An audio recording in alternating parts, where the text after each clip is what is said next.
Jesus. Subalit ang bukal ng buhay ay bumalong para sa mga kaluluwa at ang karagatan ng awa ay bumugso para sa sanlibutan. O bukal ng buhay, walang hanggang awa ng Diyos, yakapin mo ang sangkatauhan at ibuhos mong ganap ang iyong sarili para sa aming lahat.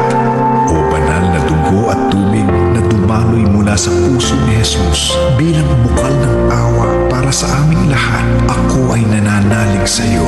O banal na dugo at tubig na dumaloy mula sa puso ni Jesus bilang bukal ng awa para sa aming lahat, ako ay nananalig sa iyo. O banal na dugo at tubig na dumaloy mula sa puso ni Jesus bilang bukal ng awa para sa aming lahat, ako ay nananalig sa iyo.